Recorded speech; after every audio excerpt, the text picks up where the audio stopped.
Well, there are reports of deaths in Ethiopia amid protests after a popular singer known for his politically themed songs was shot dead. Thousands of fans followed Haacaaluu Hundesa's casket to protest his killing. The police are investigating what happened to the musician, who's known for songs about the rights of the Oromo people. Now, the Oromo are Ethiopia's largest ethnic group, but they've often complained about discrimination. Hundesa last week criticized Ethiopia's leadership.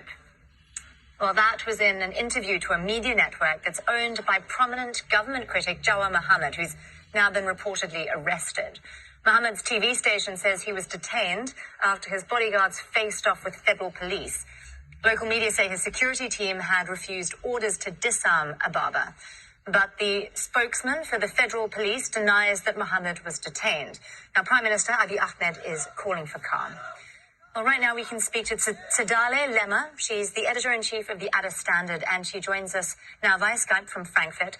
Tsedale, there are clearly some complex dynamics at play here, and I want to start with Haacaaluu's legacy.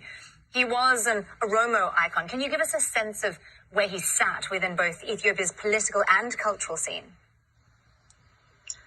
Thanks for having me. Yes, he is an icon. He's loved across not only by the Oromos, but also the other people of Ethiopia. He leaves behind a legacy, an embodiment of the Oromo people's struggle for equality and justice in that country. He came to prominence during the protest, which you've been covering, the 4 years protest by the Oromo, which ushered in the current prime minister to his position now, because Haacaaluu was the melodic part of the struggle. When people were out on the street being shot at, being killed, he comforted the Oromo people with his song of revolution, with his song of love, and with his song of resistance to the system that really oppressed the people and led them into the streets. So he leaves behind a legacy of a man that, as I said in my Twitter, he's the institution of the conscience of the Oromo people. So he's a figure larger than life, and it's very difficult for everyone to comprehend, but not only for the Oromo, but across the board as well, because he's also a singer for romantic songs. He's not just a resistance singer. So it's a big legacy that he leaves behind. So, Dali, as you say, so many of his songs were about the marginalization of the Oromo people, and they were used in protest of previous regimes. Now, I believe the current Prime Minister, Abiy Ahmed, is Oromo himself, but he's also facing some political tensions of his own. Can you talk us through some of the dynamics here? Well, initially there has been a lot of excitement. The Prime Minister has a wide range of acceptance by everyone. But that has been, depleting as we go by. 2 years down the line, a lot of critics are rising against the Prime Minister, the way he handled the transition, the way he, was not willing to discuss with opposition, to have a genuine dialogue, as many were calling for it. But the icing on the cake came when he, as many refer to it unconstitutionally, had the parliament and the upper house approve the extension of his time in office because of COVID.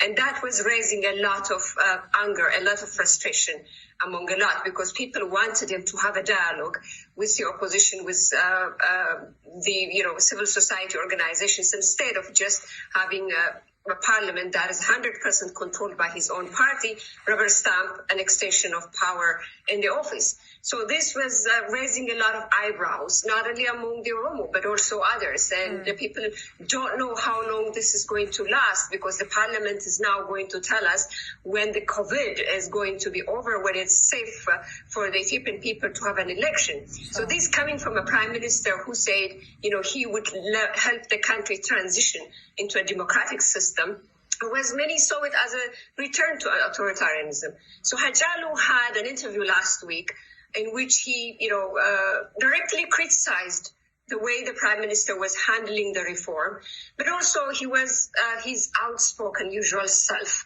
in this interview, challenging the status quo, challenging the structural, historical hegemony in that country, which he has been doing it for years and years. So he has been challenging, for example, the legacy of Menelik II, in which many other Ethiopians passionately speak about. He spoke about, he said it's a matter of when and not if, before the Ethiopian people go after the Menelik's statue in the heart of Addis Ababa, the same way statues are coming down in the rest of the world. So he spoke very critically about the established structural hegemony of the cultural domination in that country, which he feels very passionately about. So it was a very animated interview that had Ethiopians talk about it since he had given it. And there has been a lot of, online animosity as the Ethiopian politics is turning into that kind of polarization since then. He also spoke in that interview that he received constant death threats in Addis, on the streets of Addis. So he said that in that interview as well. So many things are open for interpretation as we speak now, and we would have to wait and see if the police is going to have a genuine investigation into the killing. Sure, and we'll be bringing you